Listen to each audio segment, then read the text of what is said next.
Welcome back after the break. और अब हम बात करेंगे मुल्क की सियासत में क्या कुछ हो रहा है। वैसे तो बहुत कुछ हो रहा है, लेकिन इस वक्त जो हॉट टॉपिक है वो है नहरों का मामला। पानी का मामला शिद्दत इख्तियार कर चुका है। अब क्या ये मामला मुज़ाकरात के जरिए हल हो सकता है या फिर नहीं हो सकता, क्या मुहर्रिकात हैं। फिर कल ही जो है टेलीफोनिक राबिता हुआ राना सनाउल्लाह का, शर्जील इनाम मेमन साहब का, जिसमें ये बात तय की गई कि हम मुशावरत से इस अमल को आगे बढ़ाएंगे ताकि किसी भी सूबे की हक तलफी ना हो। ज़ाहिर आपको पता है कि ये एक अब इंतज़ामी और तकनीकी मामला है और इसको बैठ कर ही हल किया जाए तो ज़्यादा बेहतर है। और फिर कुछ मीटिंग मिनट्स हैं जो पीपल्स पार्टी के हक में जाते हैं, लेकिन पीपल्स पार्टी जो है वो कहती है कि हम हुकूमत का साथ नहीं देंगे। क्या ये इत्तेहाद खतरे में है या नहीं, इस तरह के छोटे छोटे सवालात हैं जो इस वक्त हर कोई हमसे भी पूछ रहा है और हम भी जानने की कोशिश करेंगे। बिल्कुल ऐसी इसी हवाले से बात करने के लिए सीनियर तज्जिया निगार फारूक आदिल साहब हमारे साथ मौजूद है। Sir, thank you so much for joining us. Farooq साहब, सबसे पहले तो वही गजल वाली बात करेंगे कि ये जो केनाल्स का इशू है, नहरों का इशू है, क्या ये सिर्फ पाकिस्तान पीपल्स पार्टी की जानिब से पॉइंट स्कोरिंग है या फिर पीपल्स पार्टी इस हवाले से सीरियस भी है और वो जो बातें कर रही है वो माजी में जाके इम्प्लीमेंट भी हो सकती हैं? मेरा ख्याल है कि ना पॉइंट स्कोरिंग हो रही है और ना हुकूमत छोड़ने की तरफ कोई जा रहा है और ना कोई जाएगा। ऐसी हुकूमत चलती रहेगी।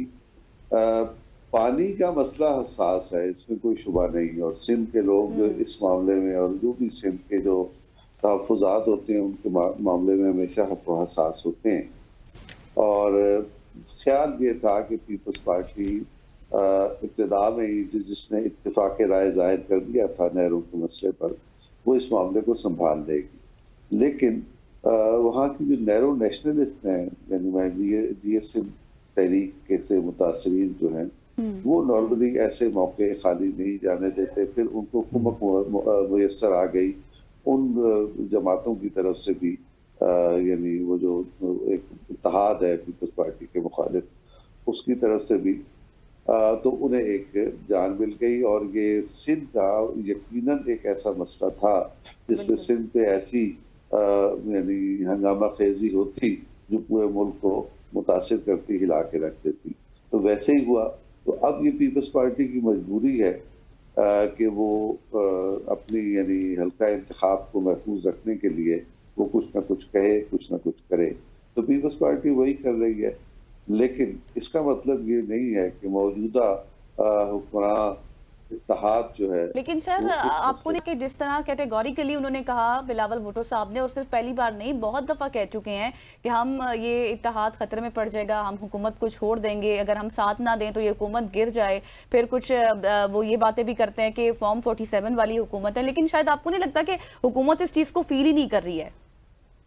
देखिए, जब आप पब्लिक में एक बड़ा लीडर बात करता है और उसको पब्लिक के सेंटीमेंट को बयान करने के लिए वो बाज़-औक़ात ज्यादा बुलंद आहंग लहजा इख्तियार कर लेता है। बिल्कुल किया है बिलावल। बिल्कुल ऐसी है। अच्छा, ये बताइएगा कि रात को अब मुलाकात भी टेलीफोनिक राब्ता भी हुआ है राना सनाउल्लाह और शर्जील इनाम मेमन का, और उन्होंने मुज़ाकरात के ज़रिए इस मसले को हल करने की तरफ जोर भी दिया और मुज़ाकरात जारी रखने की भी बात की है। तो क्या आप समझते हैं कि मुज़ाकरात से ये मसले मसाइल जल्द अज जल्द हल हो जाएंगे? देखें, ये तारीखी कशमकश है पानी के मामले पर पंजाब और सिंध के दरमियान, और हमेशा से रही है। और ऐसे ही होती है कि डाउन स्ट्रीम पे जो भी इलाके होते हैं उन्हें शिकायत होती है। ये सिर्फ यहाँ नहीं है, इंडिया में भी है, दुनिया में जहाँ भी डाउन स्ट्रीम पे लोग मौजूद हैं वो इस किस्म की शिकायत करते हैं।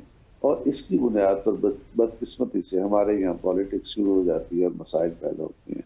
और इसी पॉलिटिक्स की वजह से, जिसका आगाज़ ज़ियाउल हक के एक अहम तरीन आदमी जो गवर्नर खैबर पख्तूनख्वा जो उस वक्त सरहद का सूबा कहलाता था, जनरल फजल हक ने ये आलाबाग डैम पे ये सियासत शुरू की थी, जो बाद में यानी बिल्कुल नॉन स्टार्टर हो गया कालाबाग डैम। तो इस वक्त जो सिंध के नेशनलिस्ट हैं वो वही तर्ज अमल इख्तियार कर रहे हैं और उसमें बाज़ जीडीए वगैरह की भी सपोर्ट उनको मिल गई है। लेकिन मैं अर्ज ये करता हूँ कि ये जो कल राब्ता हुआ है वफाक और हुकूमत सिंध का राना सनाउल्लाह साहब की तरफ से शर्जील इनाम मेमन साहब से, तो ये बहुत खुश आइंद है। इस पर अगर ये बैठ जाएंगे तो मेरे ख्याल में बहुत सारे मसाइल हल हो जाएंगे। क्योंकि अगर آپ کو 6 نہریں بنا کر اور آپ کو ریگستان کو، ہمارے جو تھل کا علاقہ ہے اس کو آباد کرنا ہے، تو اس کے چولستان کا ان کا جو، تو اس کے لیے ہمیں بہرحال کچھ نئے واٹر ریزروائر کی ضرورت ہوگی. تو یہ چیزیں ڈسکس اس میں ہوں گی، اور اس پہ نہ صرف یہ ڈسکس ہوگا بلکہ دونوں صوبوں کے درمیان کوئی ایسا آئینی ارینجمنٹ ہو سکتا ہے جس کے ذریعے دونوں صوبوں کے پانی، جو آپ کہہ رہی ہیں نا کہ دونوں صوبے کہتے ہیں کہ پانی چوری جی دونوں صوبوں کا اطمینان اس سے ہو سکے. میرے خیال میں یہ گفتگو شروع ہو جاتی ہے تو ہم اسی طرف جائیں گے. بالکل ایگزیکٹلی آپ ٹھیک کہا، لیکن سر اب بات یہ ہے کہ یہ ٹیلی فونک رابطے ہو رہے ہیں، کافی عرصے سے احتجاج بھی ہو رہا ہے، وکلا برادری بھی احتجاج کر رہی ہے. اگر یہ معاملہ مذاکرات کے ذریعے حل ہو جاتا ہے تو کس سائڈ پر، کیونکہ پوزیشن تو دونوں لیے بیٹھی ہیں دونوں پارٹیز اور پیچھے کوئی بھی نہیں ہٹ رہا. پوزیشن پہ نہ جائیں آپ، اچھا. آدمی پہ ہماری شیخ نہ جائیے تو اس پہ مت جائیے آپ. تو وہ دیکھیں جس سیاسی جماعت نے اپنے حلقہ انتخاب کو محفوظ رکھنا ہوتا ہے وہ بہت بڑی اونچی زبان میں بات کرے گا، اونچی آواز میں بات کرے گا اور تلخ زبان میں بات کرے گا. لیکن دونوں وفاق کو بھی بچانا چاہتے ہیں، حکومت کو بھی بچانا چاہتے ہیں، اور دونوں جماعتیں، پاکستان پیپلز پارٹی، پاکستان مسلم لیگ، دونوں پاکستان کے بالکل ایسی ہے. فاروق صاحب اچھا تھوڑا سا اب اڈیالہ جیل کی بھی بات کرنا لازمی ہے میرا خیال ہے، کیونکہ خان صاحب سے ملاقات نہیں ہونے دی جا رہی، اسپیشلی ان کی بہنوں سے ان کی ملاقات نہ کروانا. یہ سمجھتے ہیں آپ کہ ہمارے تک جو خبریں پہنچتی تھیں ان کی بہنوں کی وجہ سے پہنچتی تھی یا پھر ان کے وکلا کی وجہ سے پہنچتی تھی، لیکن اب وہ ملاقاتیں بھی نہیں ہو رہی، اس کی کیا آپ کو لگتا ہے کیوں ملاقاتیں نہیں کروا رہی گورنمنٹ؟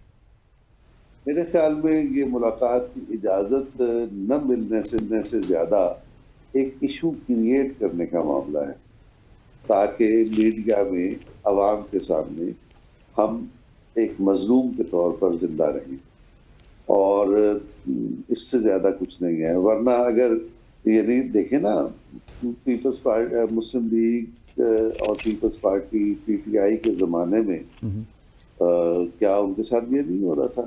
جی. کیا عید کے موقع پر ہاسپٹل سے اٹھا کے آصف زرداری صاحب کی بہن کو جیل میں نہیں دھکیل دیا گیا تھا، ہے نا؟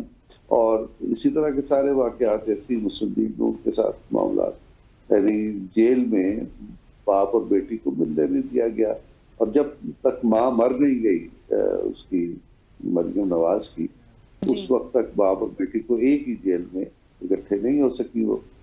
تو یہ سب ہوتا رہا، لیکن ہر سیاسی جماعت ٹھیک ہو گیا. فاروق صاحب thank you so much for joining us. Farooq Adil صاحب موجود تھے جو ملک کی سیاست کے اوپر بات کر رہے تھے. خواتین و ذات، یہاں پہ وقت ہو جاتا ہے ایک شارٹ سی کمرشل بریک کا. بریک کے بعد واپس آئیں گے تو پی ایس ایل کے حوالے سے بات کریں گے. Stay with us.